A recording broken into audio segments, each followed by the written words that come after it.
baby. Hold your baby, madam. Okay. Give me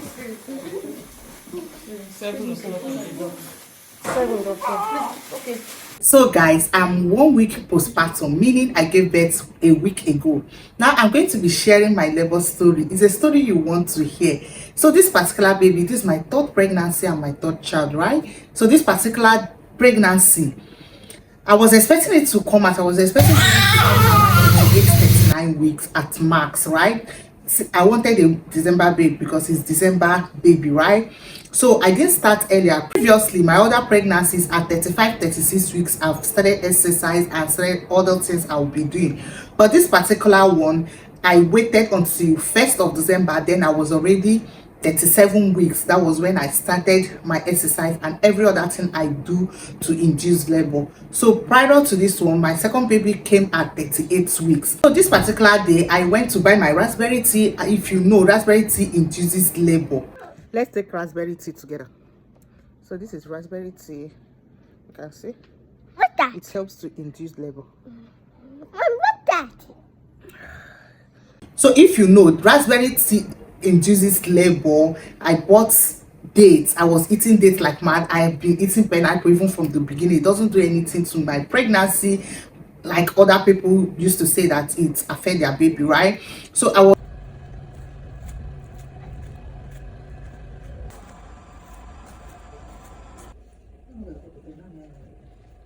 let's go. I know sleep is catching me.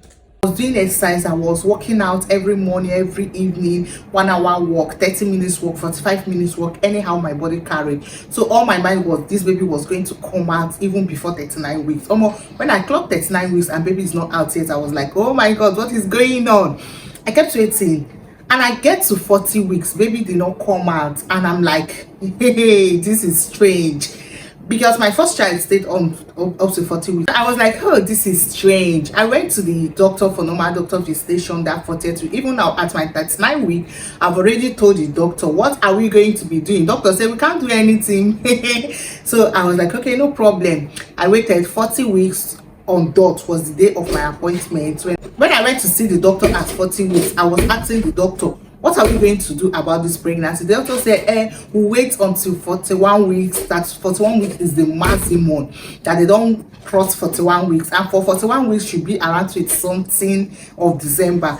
On that day, I said, no, doctor, I can't carry this baby up to 41 weeks, me that I know.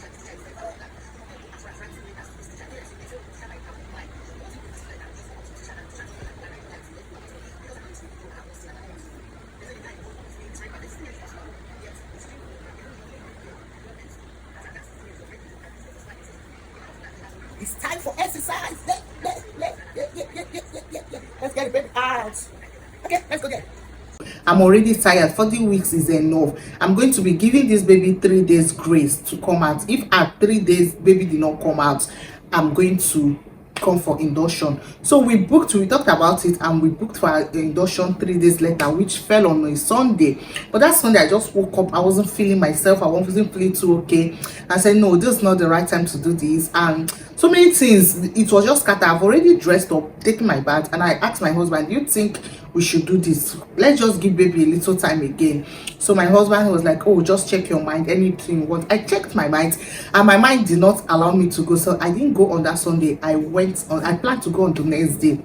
But before that day, on that Sunday evening, I took a walk again, walked around my estate. On Monday morning, which is on the 15th of December, I walked around. If you see, I did more than 1 hour walk, and baby refused to like shake body. I said, oh, this is serious. So around evening, around 3, 4, my husband came to pick me up, and we went to the hospital, and that was it. They said, okay. The doctor came in and said, do I know what I'm here for? I said, yes, for induction. I said, baby refused to come out, want to induce. They said they were expecting me yesterday. I said, okay, no problem, I'm here now. Do I need to call the indicate? So how would I want to do something for you and you don't know? Because I know it's induction. When you mean, what do I know about it? I said, why do they want to do the procedure for you? I know the reason, but I want to be sure Okay. that we're on the same page. You understand? I shouldn't do a procedure for you that you're not aware of what I want to do for you and the reason why I want to do it for you. They told me what they were going to use. One was going to be like a cup.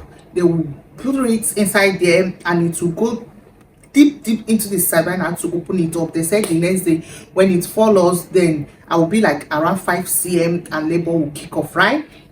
And mind you, I got to the hospital around 6-7, and before they could come to attend to me, because they were attending to people, almost people who won this December, they plenty.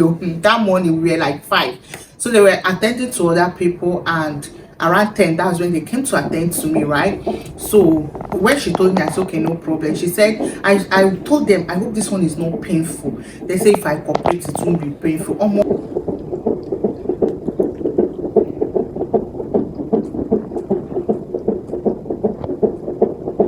It was traumatizing.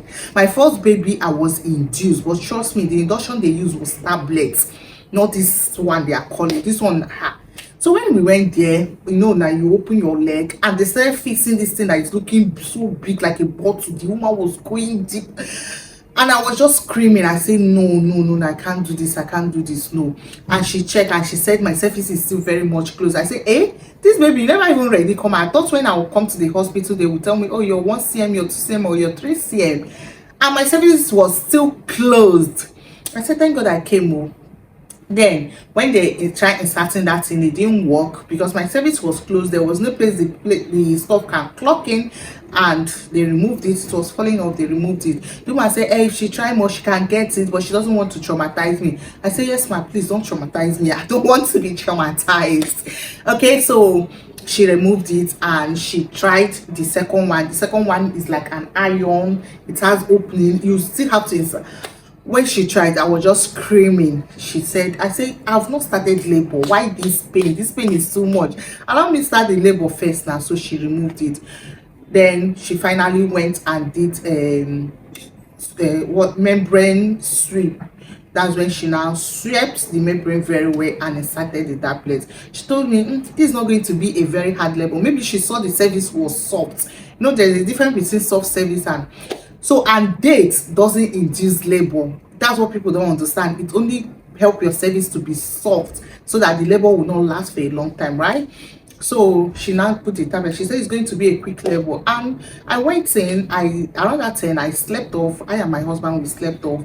The pain woke me up around 2 a.m. I was feeling intense pain on my waist. I didn't want to wake my husband up. I went to the bathroom and I took a very hot bath because I know that hot baths also help.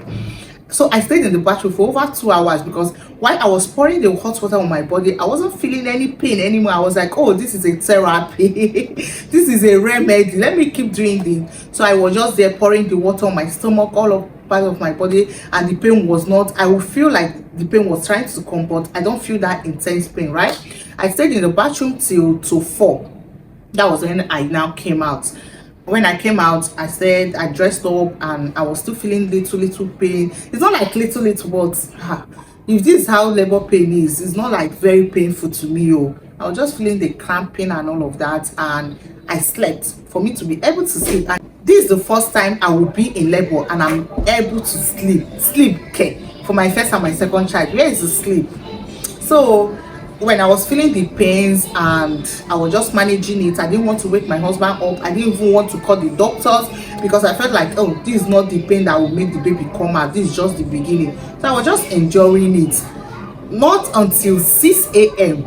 that was when the intense pain hit me. I was screaming, I was crying, I was telling my husband, and I believe that I was already far gone. And mind you, I booked for epidural, and before they could come, I called them. They said they were busy with other patients, that they have like 3 other people that want to give birth. I said, guy, they said they can't come to attend. I said, no, what if I'm already 10 cm? Because the kind of pain I'm feeling is the kind of pain you want to pull, you know that baby is just very close. I said, check me first. So she now said that option for epidural. I said yes. They now said okay. They now checked me and they saw that I was already far gone. And she even told me you were like C7, but I knew I was more than that. She didn't just want me to start pushing, right? They started washing me because I was still at the water. Good.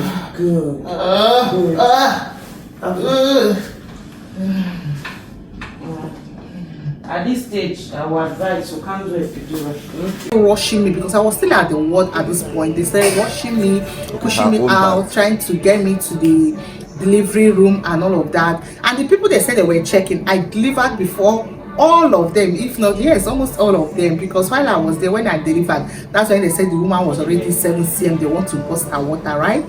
So when they started rushing me, and I'm like, because number one, I didn't call you people because this is my third experience. I knew when baby wants to come out, so I wanted to wait until that period. So coming to tell me that how many people are in labor, so you don't attend, because I did not call you around 2 a.m. when the stuff started, or you think the labor just started at that time. So they had to rush me to the delivery room, and they started preparing everything fast, and I'm like, I want to push. This one is because the baby was already pushing very well, and I didn't want to push without them telling me to push, because it affected me during my first pregnancy when I was pushing, and my first baby tore my cervix. My cervix was tore. I was bleeding uncontrollably. I almost passed. So they have to go and stitch my cervix and all of that. So I don't want to take that risk again of pushing when they have not told me to push, right?